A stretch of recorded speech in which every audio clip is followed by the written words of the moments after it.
Assalamualaikum warahmatullahi wabarakatuh. Hi everyone, welcome back with saya Metri Mariana. Untuk video kali ini, saya masih melanjutkan mengenai materi akuntansi dan laporan keuangan. So, langsung aja kita lihat video materinya. Untuk materi selanjutnya, yang akan saya bahas mengenai perkembangan standar akuntansi di Indonesia. Nah, pada waktu Indonesia Merdeka ada 6 akuntan Indonesia. Yang pertama ada Profesor Dr. Abutari, yang kedua Profesor Sumarjo, yang ketiga Basuki Sidarta, yang keempat Hendra Darmawan, yang kelima Tanton Ju, yang keenam Gotishin. Dari keenam akuntan ini yang memperkasai berdirinya Perkumpulan Akuntan Indonesia. Lalu pada tanggal 17 Oktober 1957, keenam akuntan tadi mengadakan pertemuan di Aula Universitas Indonesia dan bersepakat mendirikan Perkumpulan Akuntan Indonesia. Lalu perkumpulan ini diberi nama Ikatan Akuntansi Indonesia atau AIA yang dibentuk pada tanggal 23 Desember 1957. Nah, tujuan AIA ini adalah membimbing perkembangan akuntansi serta mempertinggi mutu pendidikan dan pekerjaan akuntan. Lalu tahun 1973 AIA menerbitkan Prinsip Akuntansi Indonesia atau PAI. Selanjutnya, perkembangan standar akuntansi di Indonesia itu adalah Komite Prinsip Akuntansi Indonesia dibentuk pada tahun 1974 yang tugasnya menyusun standar akuntansi. PAI 1973 kemudian disempurnakan dan diganti dengan PAI 1984. Pada tahun 1994, IAI melakukan revisi total terhadap PAI yang 1984 dan sejak saat itu dikeluarkannya standar keuangan yang diberi nama Standar Akuntansi Keuangan atau SAK yang diterbitkan pada 1 Oktober tahun 1994. Di mana SAK ini mengadopsi pernyataan resmi dari International Accounting Standard Committee atau IASC. Dan pada tahun ini pula Komite PAI diubah menjadi Komite SAK. Lalu pada tanggal 23 sampai 24 September 1998, Kongres IAI 8 diselenggarakan. Namun Komite SAK diubah menjadi Dewan Standar Akuntansi Keuangan atau DSAK. Dengan otonomi untuk menyusun dan mengesahkan PSAK atau Pernyataan Standar Akuntansi Keuangan dan ISAK, Interpretasi Standar Akuntansi Keuangan. Sejak tahun 1994, IAI memutuskan untuk melakukan harmonisasi dengan standar akuntansi internasional. Dalam pengembangan selanjutnya, terjadi perubahan dari harmoni adaptasi kemudian menjadi adopsi dalam rangka konvergensi dengan International Financial Reporting Standard atau IFRS.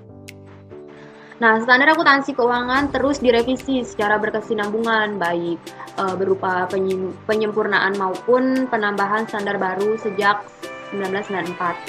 Lalu proses revisi telah dilakukan sebanyak 6 kali, yaitu pada tanggal 1 Oktober 1995, 1 Juni 1996, 1 Juni 1999, 1 April 2002, 1 Oktober 2004, dan 1 September 2007. Selanjutnya mengenai persepsi manajemen lingkungan kerja dan pelaporan keuangan. Yang pertama mengenai persepsi manajemen. Jadi persepsi manajemen ini pihak manajemen sebagai pihak yang menyusun laporan keuangan sangat mempengaruhi proses penyusunan dan pelaporan informasi keuangan itu sendiri. Lalu untuk lingkungan kerja, jadi para penyusun standar perlu memerhatikan lingkungan bisnis yang ada sebagai salah satu syarat keberhasilan dalam mengimplementasikan standar baru. Yang ketiga, pelaporan keuangan, yaitu proses pelaporan keuangan dipengaruhi oleh keinginan untuk mempengaruhi pasar, harga pasar saham.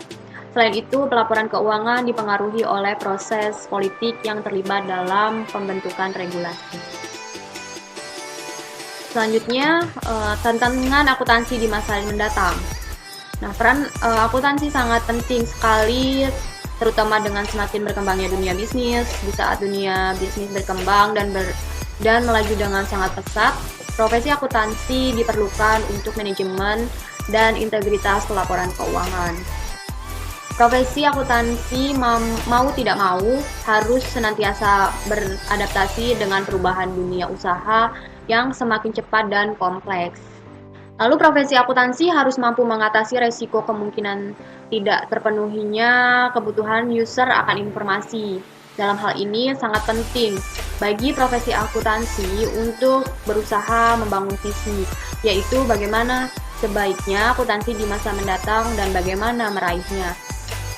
Lalu pelaporan keuangan berada pada tempat yang sangat eksklusif dilihat dari manfaat yang bagi pemakainya.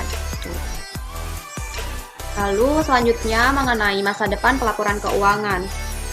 Yang pertama, masalah pengakuan dan aktiva dan kewajiban perusahaan. Dengan kata lain, apa yang seharusnya dilaporkan dalam laporan keuangan, yaitu neraca. Nah, neraca ini harus dapat secara memadai dan akurat mencerminkan aktiva dan kewajiban perusahaan. Penggunaan laporan keuangan seharusnya dapat memanfaatkan neraca untuk memperoleh gambaran cukup mengenai suatu perusahaan. Lalu yang kedua, masa ketepatan waktu pelaporan keuangan. Nah, ini dengan kata lain, kapan harusnya akun-akun ini dilaporkan. Jadi masalah ketepatan waktu ini dalam laporan keuangan juga semakin bertambah penting seiring dengan kemajuan dunia bisnis. Lalu yang ketiga, masalah pendistribusian informasi keuangan. Dengan kata lain, bagaimana informasi keuangan didistribusikan kepada para user. Nah, yang perlu dicermati dan mendapat perhatian khusus dari profesi akuntansi adalah cara informasi keuangan didistribusikan. Secara tradisional, publik mendapatkan informasi mengenai kesehatan keuangan perusahaan dengan mengandalkan laporan yang diberikan emiten kepada SPC atau Badan Pengawasan Pasar Modal, laporan periodik ke pemegang saham dan analis. Mungkin itu aja materi yang bisa saya sampaikan di video kali ini. Semoga materi kali ini bermanfaat. Thank you for watching. Wassalamualaikum warahmatullahi wabarakatuh.